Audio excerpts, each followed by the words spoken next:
La dissonance ludonarrative, c'est sans aucun doute la théorie vidéoludique la plus foireuse qui n'ait jamais été conçue par des joueurs.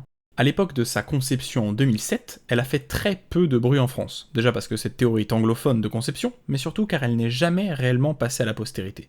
En tout cas, jusqu'en 2020.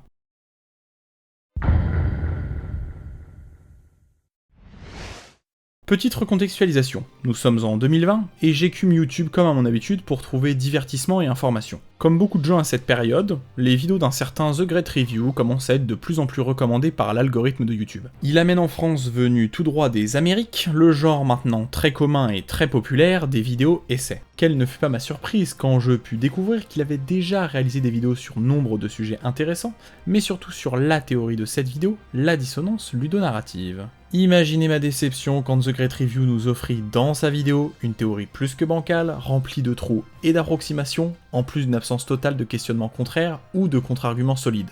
Avant d'entrer dans le cœur du sujet, où je décortiquerai allègrement les deux exemples de la vidéo, rappelons quelques bases. Pour faire simple, la dissonance ludonarrative c'est une expression un petit peu empoulée, pour simplement parler de la différence qui existe entre ce qui est raconté par l'histoire d'un jeu et ce qui est raconté par le gameplay et le game design d'un jeu. Je cite spécifiquement le game design, car c'est un aspect qui est malheureusement passé totalement sous silence dans la vidéo de The Great Review, alors qu'il a son importance. Dans l'expression dissonance ludonarrative, la dissonance elle désigne quelque chose de très spécifique. C'est le manque d'harmonie, la création d'un trouble chez celui qui l'a subi. Elle créerait un mal-être par la discordance entre le ludique, le jeu, et la narration, l'histoire. Il faut savoir en préambule que cette théorie elle s'inspire très fortement d'un autre concept et d'une autre théorie qui s'appelle la suspension consentie de l'incrédulité au cinéma. Pour faire là aussi extrêmement simple, un film doit veiller à respecter la cohérence entre l'univers qu'il construit et l'histoire qu'il raconte. Si les deux deviennent discordants, alors la suspension consentie de l'incrédulité du spectateur est rompue. Exemple. Si au beau milieu de Star Wars, Luke commence à voler sur un tapis pour détruire l'étoile de la mort, vous auriez tous tiré des tronches bizarres, moi le premier. Alors que le tapis volant en soi n'est pas problématique, ça nous aurait pas dérangé dans un film comme Aladdin par exemple. C'est parce que le concept de tapis volant n'a jamais été introduit dans Star Wars, mais est totalement admis dans l'univers d'Aladdin. C'est pour ça que d'un côté ça nous semble bizarre, mais pas du tout de l'autre. Alors que vaisseau voyageant à la vitesse de la lumière et tapis volant, les deux sont complètement invraisemblables, mais sont en raccord avec l'univers qui nous est décrit. Vous voyez à partir de ces exemples, le rapprochement qu'il existe entre les deux théories. Elles parlent toutes les deux de l'importance de la concordance entre narration et pratique de la narration. La rupture de cette concordance casse l'immersion du spectateur et par conséquent supprime sa capacité d'investissement. On pourrait croire à tort que je fais un petit peu pour l'instant l'éloge de ces deux théories. Selon moi, la suspension consentie de l'incrédulité, c'est déjà une théorie moyenne, mais qui se défend, qui est recevable. Ce qu'on va faire maintenant, c'est expliquer en quoi la dissonance ludonarrative, elle est toute pourrie. C'est nul! Pour ce faire, passons par les deux exemples qui ont été cités dans la vidéo de The Great Review. Le premier exemple, le jeu à l'origine même de la conception de la théorie, c'est BioShock premier du nom. Dans ce jeu, vous jouez un personnage à moitié nommé au tout début, qui alors qu'il prend l'avion, finit par s'écraser à côté d'un phare. Bon, écoutez les gars, je vais pas vous résumer BioShock, déjà parce que c'est fort probable que vous y avez déjà joué, donc on s'en fout, mais surtout car toutes les vidéos existantes sur la dissonance ludonarrative le font déjà. Alors, essayons d'aller au plus simple. CleanTalking utilise en 2007 le terme de dissonance ludonarrative pour critiquer BioShock. Dans celui-ci, il observe une différence entre l'histoire, qui nous raconte qu'on est un type un peu normal parmi des milliers d'autres, un mec un peu simple qui s'est retrouvé au mauvais endroit au mauvais moment et qui doit faire avec, on doit survivre dans ce qui semble être la ville la plus malfamée du monde, où tout est danger et tente de nous tuer, alors que grosso modo le gameplay nous dit qu'on est un putain de Terminator, sachant manier toutes les armes, tous les explosifs à notre disposition, capable de décimer des hordes de dizaines d'ennemis par paquet de sang. CleanTalking parle spécifiquement de cette différence entre ce qui est raconté par l'histoire et ce qui est raconté par le gameplay, pour juger de son incapacité qu'il a eu à s'investir dans le jeu.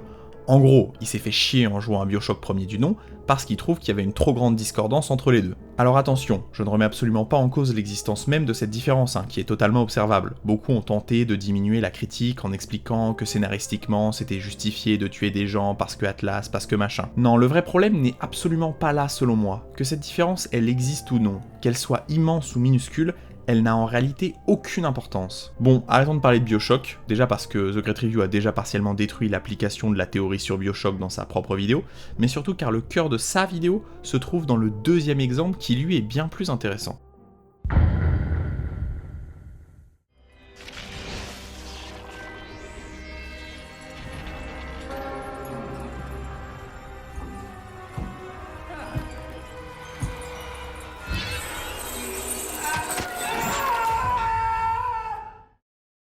Le deuxième exemple, Dead by Daylight, est un jeu sorti en 2016 et est sans aucun doute le jeu d'horreur multijoueur le plus populaire de ces 10 dernières années. Sur une map de taille variable et dans un gameplay asymétrique, un tueur affronte 4 survivants. L'objectif est toujours le même game après game, les 4 survivants doivent s'allier pour réparer 5 générateurs et s'enfuir, alors que le tueur doit les tuer, évidemment, c'est dans son nom. Loin de cette présentation ultra simpliste, DBD est sans doute dans le top 5 des jeux les plus skillés auxquels j'ai pu jouer ces dernières années. En laissant un nombre incalculable de possibilités à ses joueurs, les développeurs ont créé une véritable usine propice à l'inventivité. La direction artistique d'horreur permet au jeu d'attirer beaucoup de joueurs, où seuls les plus ambitieux et les plus motivés finissent par rester. Du nouveau contenu, une communauté ultra active, le jeu est un parfait exemple du easy to learn, hard to master. Avant même qu'on vienne me reprocher que je défends le jeu parce que je l'aime, je vais vous rétorquer un simple contre-argument. Je déteste Dead by Daylight. Cela peut vous étonner, mais je donnerai mon avis sur DBD en conclusion. Pour bien contre-argumenter les dires de The Great Review, commençons par encadrer sa thèse. Dead by Daylight serait un jeu vidéo beaucoup plus rageant que la moyenne des expériences multijoueurs, car il subirait de plein fouet la dissonance ludonarrative. Faisons la liste des 3 arguments qui permettent à The Great Review de prouver que la dissonance ludonarrative serait propice et pertinente pour analyser Dead by Daylight dans son contexte. Les tueurs sont faibles par rapport à ce que l'histoire dit d'eux, les survivants sont trop forts par rapport à leur position de victime, et le jeu ne fait pas peur alors qu'il est étiqueté jeu d'horreur. Commençons par la fin et l'argument qui est selon moi le moins fort. Dead by Daylight ne fait pas peur. Alors cette affirmation est contredite par l'ensemble des joueurs qui ont mis les mains sur DBD pour la première fois, excepté quelques cœurs de spartiates, tous les joueurs isolés dans leur chambre ont senti des frissons à l'approche du tueur. Le phénomène que décrit The Great Review est simplement lié à la désensibilisation du joueur. Plus vous pratiquez une situation ou un phénomène, plus celui-ci devient banal. Exemple, mon frère actuellement médecin me raconte que lors de l'un de ses premiers blocs opératoires en tant qu'étudiant, il avait failli tourner de l'œil. La nouveauté de la chose, les odeurs, la pression et le stress avaient joué sur son mental.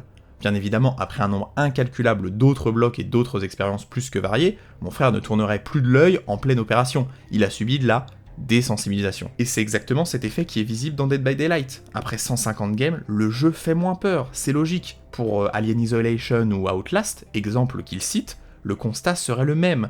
Est-ce que si vous faisiez le jeu pour la 10e fois ou la 50e fois, vous auriez encore peur comme à la première? Bien évidemment que non. Et je prends pour exemple les speedrunners même des jeux. Les speedrunners d'Outlast par exemple, qui ont fait le jeu peut-être 1000, 1500 fois, est-ce qu'ils ont encore peur devant le jeu? Bien sûr que non. Maintenant, passons aux 2 autres arguments que nous rassemblerons en un seul. Celui de l'équilibrage et des outils qui sont laissés aux 2 camps pour profiter du gameplay et du game design de Dead by Daylight, et tenter de remporter la partie. Je parle de l'équilibrage parce qu'en réalité il est question de ça dans cet argument, de l'équilibrage et de rien d'autre. Parce que effectivement, contrairement à Vendredi 13 le jeu, Dead by Daylight s'oriente bien plus vers l'action que vers la discrétion, le jeu n'aurait jamais eu ce succès s'il avait opté pour une autre forme ou un autre format. Sa bannière d'horreur est effectivement liée à sa volonté d'attirer les nouveaux joueurs, et effectivement les survivants ont bien plus d'outils et ne sont pas sans défense contre le tueur, mais tu racontes bien dans ta vidéo, et tu insinues par extension, que si le gameplay et l'histoire avaient été en accord, tu aurais moins ragé? Est-ce que fondamentalement tu penses vraiment que si l'histoire t'avait raconté le gameplay mot pour mot,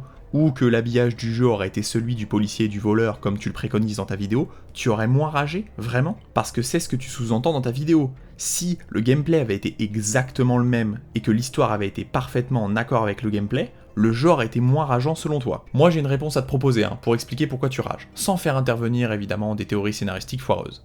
Attention, révélation, Dead by Daylight est un jeu rageant, autant pour le tueur que pour les survivants, parce que son gameplay et son game design dans leur construction sont rageants. Pour être plus précis, c'est l'asymétrie de son gameplay qui rend le jeu absolument insupportable. C'est ce qui lui donne toute sa force par la richesse de son gameplay, mais aussi ce qui donne aux 2 camps un nombre incalculable de possibilités de casser les couilles. Comme les 2 camps n'ont ni les mêmes outils à leur disposition, ni les mêmes objectifs à remplir, et que souvent les joueurs jouent majoritairement soit tueurs soit survivants, sans passer de l'un à l'autre régulièrement, chacun use de toute sa force pour faire chier l'autre camp. Rajoute à ça la présence d'une multitude d'outils rageants par leur simple existence, le camping, le bodyblocking, le farming, la flashlight, les gens qui sont un peu aguerris sur le jeu le savent, et tu obtiens un cocktail ultra hard, facilement enclin à être récupéré par les joueurs les plus toxiques du jeu. Je n'ai d'ailleurs jamais vu sur YouTube, peu importe le jeu, un aussi grand nombre de vidéos, troll, rage, juke et j'en passe, même par rapport à un jeu comme Call of Duty, ce qui prouve bien la mentalité que les joueurs ont sur le jeu. En bref, la capacité de DBD à être rageant n'est absolument pas liée à ce que le jeu raconte, mais à comment il est construit. Pour preuve, d'autres gens ont sans doute ragé plus que toi, genre moi, sans en avoir eu quelque chose à foutre de l'histoire de DBD. parce que l'histoire n'a aucune importance dans le gameplay. Elle aurait bien pu nous raconter que les personnages sont en fait des extraterrestres, que cela n'aurait en réalité rien changé. C'est uniquement le gameplay et le game design qui déterminent quel public sera attiré par un jeu, et donc par conséquent si les joueurs seront toxiques ou non. Ça me rappelle d'autres jeux, notamment un certain League of... je me rappelle plus.